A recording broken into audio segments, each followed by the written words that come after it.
안녕하세요. 권미란입니다. 배터리주가 비상할 때까지 배터리 위클리는 계속됩니다. 주간 기준 배터리주 동향과 뉴스를 체크하는 위클리 배터리 뉴스.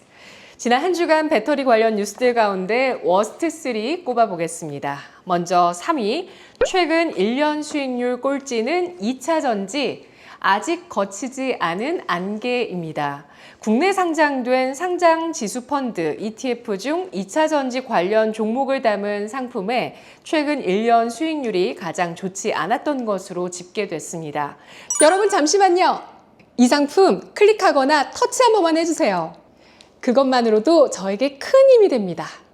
감사합니다. 수익률 최하위 15개 상품 중 12개가 2차 전지 관련 ETF였습니다.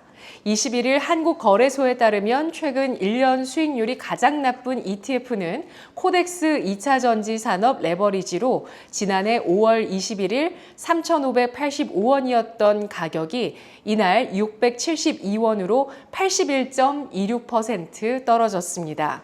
지수를 2배 추종하는 레버리지를 제외하면 코덱스 2차 전지 핵심 소재 10 마이너스 56.36%로 가장 나쁜 성적표를 받았습니다. 코덱스 2차 전지 산업 레버리지는 포스코홀딩스, LG에너지솔루션, SK이노베이션, 에코프로, LG화학 등 국내 2차 전지 관련 종목들을 담아놓은 상품인데요. 이 상품 다음으로 하락률이 높은 타이거 2차 전지 탑10 레버리지 마이너스 79.83% 수익률 기록하면서 이 ETF도 역시 종목 구성이 유사했습니다. 최근 1년 수익률 기준 하위 15개 상품 중 3개 상품을 제외한 12가지 상품이 2차 전지 관련 ETF였는데요. 하지만 이 같은 낮은 수익률에도 개인 투자자들은 해당 상품을 사들이고 있는 것으로 나타났습니다. 글로벌 전기차 판매량 증가에도 국내 기업들의 점유율과 실적 하락, 중국 경쟁업체의 성장, 미중 관세 이슈 등으로 업황 전망 불확실성은 커졌지만 개인 투자자들은 반등을 노리고 레버리지 상품에 투자하고 있는 것으로 풀이되고 있는데요. 수익률 꼴찌 코덱스 2차 전지 산업 레버리지에는 최근 1년간 3,068억 원의 자금이 유입됐습니다. 이 중 개인이 사들인 순매수 금액만 3,038억 원에 달합니다. 타이거 2차 전지 탑10 레버리지도 1년간 유입된 1,109억 원 중 1,048억 원이 개인의 몫이었습니다. 반면 코덱스 차이나 2차 전지 MSCI에서는 200억 원의 자금이 빠져나가는 등 국내 투자자들은 중국 기업보다 국내 기업의 반등에 베팅하고 있습니다.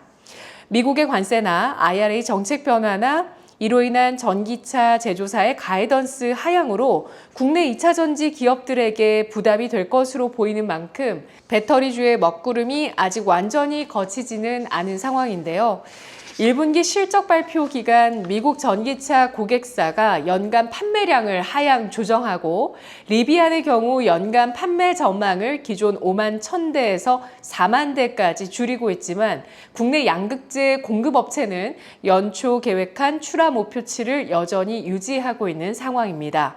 장정훈 삼성증권 연구원은 개별 테마가 부각될 가능성은 있지만 전방 전기차 기업의 판매 전략 변화에 비해 일부 재료 밸류체인들의 전망치에 괴리가 있고 트럼프 행정부의 정책도 불확실하다는 점에서 2차 전지 밸류체인 투자 리스크가 되고 있다고 분석했습니다. 그리고 한때 세계 1위 자리를 지켰던 우리 배터리 업계가 캐즘 속에 주춤한 사이 중국이 막대한 투자로 빠르고 무섭게 성장하고 있다는 점도 부담이죠. 중국 정부의 보조금과 이로 인한 중국 배터리 기업들의 저가 공세로 중국 배터리가 한국의 점유율을 크게 추월했고 이에 K배터리 기업들이 속수무책이라는 우려가 있는 것입니다. 세계를 선도하던 K배터리 신화를 지키기 위해서 국가 차원의 정책 지원 필요성이 그 어느 때보다 커지고 있는 상황입니다. 다음은 2위 뉴스, 배터리 음극재 중국 싹쓸이 포스코 퓨처엠 10위권 밖으로입니다. 지난해 글로벌 음극재 시장 출하량 1위부터 10위까지를 중국 업체가 싹쓸이하면서 한국에서 유일하게 음극재를 생산하는 포스코 퓨처엠이 11위로 밀려나 버렸습니다. 음극재는 양극재, 분리막, 전해액과 함께 배터리를 구성하는 4대 핵심 소재로 꼽히는데요. 양극에서 나오는 리튬 이온을 저장했다가 방출하는 역할을 하며 배터리 충전 속도나 성능에 영향을 미치는 소재가 바로 이 음극재입니다. 21일 S&E 리서치에 따르면 지난해 리튬 2차 전지 음극재 수요량은 197만 톤으로 출하량은 211만 톤으로 집계됐습니다. 2023년과 비교하면 수요량과 출하량은 각각 26%, 25%씩 늘어났는데요. 전체 음극재 출하량 가운데 인조 흑연은 176만 톤으로 약 83%를 차지했습니다. 천연 흑연은 29만 톤, 14% 비중이고요. 실리콘 음극재는 4만 1000톤, 1.9%로 뒤를 이었습니다. 출하량 상위 10곳은 모두 중국 업체였는데요.